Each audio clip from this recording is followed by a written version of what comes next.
এসিটিভি ডিজিটালে নিয়মিত আয়োজন পাবলিক ওপিনিয়নের আজকের বিষয় মিটারের থেকে বেশি ভাড়া নিলে সিএনজি চালকের বিরুদ্ধে মামলা নেওয়ার নির্দেশনা দিয়েছে বিআরটিএ।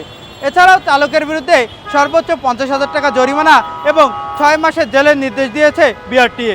এ নিয়ে কি ভাবছে যাত্রী সাধারণ এবং কি বলছে সিএনজি চালকরা, শুনবো তাদের কথা। 50,000 টাকা জরিমানা করবে, কি বক্তব্য তোমার এই বিষয়ে? আমার বক্তব্য হলো ভাই, বিআরটিএ অনুমতি দিয়েছে, ঠিক আছে, এটা সরকারের বাধ্যতামূলক আমরা মানতে হবে। আমরা যদি মানি, মিটারে 12 যদি মারি, তাহলে আমাদের মনে করেন ফের চলবো না, বুঝছেন। দ্বিতীয় কথা হলো মনে করেন মালিকের জমানে 1200 টাকা, আমরা যদি মিটারে 12 মারি 1200 টাকা মারতে পারবো না। আমরা নিজেরা করতে কামো, মালিককে করতে দিব। এইটা মনে করেন আপনারা সহযোগিতা করেন, আমরা এটা হকে চাইতে রাজি না, বুঝছেন। শুধু এতটুকুই জানি। এখন দেখা যায় সিএনজি ভাড়া অনেক বেশি, দেখা যায় 1 কিলোমিটার রোড যাইতে নিলেও তারা মিনিমাম 100-150 টাকা চার্জ করে। সেক্ষেত্রে যদি মিটারটা নিয়ে আসা হয় আমাদের যাত্রীদের জন্য সেটা সুফল আসবে, এটা ভালো হবে। কিন্তু দেখা যায় অধিকাংশ সিএনজি যাত্রী এটা মানবে না, তারা আবার রাস্তায় নামবে, আন্দোলন করবে, এগুলাই হবে। এখন দেখা যাক লাস্টে কী হয় সরকার কি ডিসিশন। মিটারে না গেলে তো হয়তো অনেক সময় কিছু সময় ন্যায্য ভাড়া করে, আবার কিছু সময় অনেকটা হাই রেট ধরে বসে থাকে, বা গাড়ি কম বেশি থাকলে তারা অনেক হাই রেট ভাড়া কম বেশি করে রাখতে থাকে। আবার কিছু সময় হয়তো ন্যায্য হয়তো 20-50 টাকা ডিস্টেন্স নিয়ে যাতায়াত করে আর কি।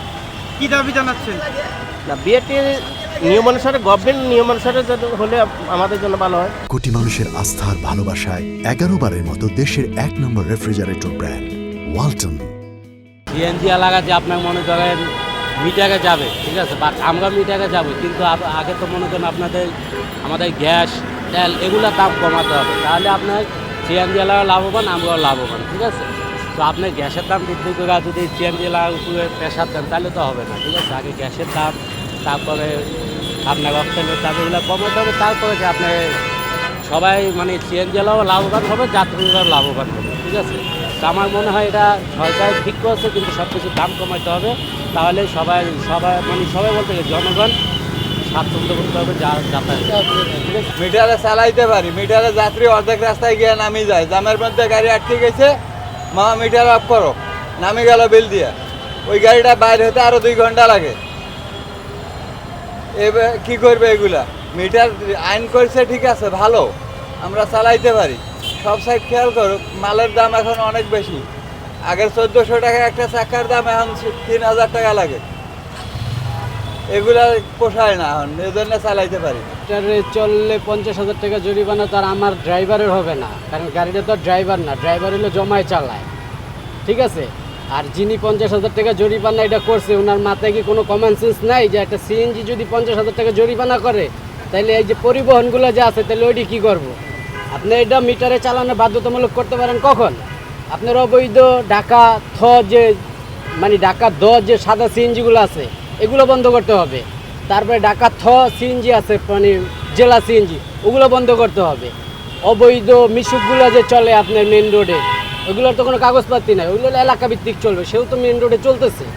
সব কিছু মিলিয়ে আপনি মনে করেন বর্তমানে দ্রব্যমূল্যের দাম বাড়তি, গাড়ির যে যন্ত্রাংশ এগুলোর দাম বাড়তি, সব কিছু মিলিয়ে মালিক পক্ষের সাথে বসে, শ্রমিক ফেডারেশনের সাথে বসে, যিনি এইটা 50,000 টাকা জরিমানা করছে, এটা হলো ওনার একটা ভুল চিন্তা ভাবনা, বা ওনার এটা হলো ভুল থিওরিটি। সবার সাথে বসে সমঝোতার ভিতরে যেটা করা যায়, এটাই আমি মনে করি বেস্ট। সেটা মালিক হোক, ড্রাইভার হোক, সবাইকেই দেখতে হবে। গাড়ির জমা বেশি, এই কারণে আমরা মিটারে দিলে আমরা পুষে না। একজন ড্রাইভারের পক্ষে কি 6 মাসের জেল, 50,000 টাকা জরিমানা চলে? আর এখন আমরা মিটারে মারবো, মালিক তো জমা কম নেয় না, মালিক তো ঠিকই 1200 টাকা জমা নেয়। আমি মিটারে মারলে তো আমার পুষাইবো না। আর মিটার বাড়ায় দেও, মিটারের টাকা বাড়ায় দেও, আমরা অবশ্যই মিটারে মারবো। মিটারে মারবো না কেন? আমার কাছ থেকে মিটারে ভাড়া নিব, জমা নিব বেশি, আমি মিটারে ভাড়া মেরে তো কুলাইতে পারব না, আমার পক্ষে তো সম্ভব হইব না। আমার পক্ষে চলাই দেব, জমা উঠাই নিয়ে অনেক কষ্ট করব, এটা অযৌক্তিক। আমরাও চাই মিটারে ভাড়া বাড়ায় দেও, আমরা মিটারে ভাড়া মারবো, অসুবিধা নেই, আমাদের পক্ষে থেকে কোনো অসুবিধা নেই। গভর্নমেন্টের যে উদ্যোগ, এটা অবশ্যই নিঃসন্দেহে ভালো উদ্যোগ। কারণ হচ্ছে যে আমরা সিএনজিতে যখন দেখি যে যদি 2 কিলোমিটার রাস্তা হয়, তারা 300 টাকা নিচে যেতে চায় না, এটা যাত্রীদের জন্য অনেক বড় একটা হ্যাসেল। তো গভর্নমেন্টের এই উদ্যোগ যদি সফলভাবে বাস্তবায়ন হয়, সেক্ষেত্রেই আমরা সাধারণ যাত্রীরা কেমন হয়? এটা তো মিটার লাগাইছে আমার ইপি আছে 2008 সালে, ওই মিটার থেকে ওর মিটারে গাড়ি চালানো সম্ভব? খালি সরকার কইলে আর হয়ে গেল। আমরা মোটামুটি মিটারে চালামু ঠিক আছে, মালিকে জমা কমাইবো, মিটারের বিল বাড়াইবো। মিটার তো আজ থেকে 20 বছর আগের মিটার, তাইলে এইভাবে তো চলে না। আমগো তো পেড আছে, ঠিক না? সরকার এটা হোক, তাইলে আমরা মিটার চালাম, আমগো কোনো সমস্যা নেই। দর্শক, আবারও কোনো বিষয় নিয়ে শুনবো, সাধারণ মানুষের কথা জানাবো আপনাদের। সে পর্যন্ত সুস্থ থাকুন, নিরাপদে থাকুন এবং এসএটিভির সঙ্গে থাকুন।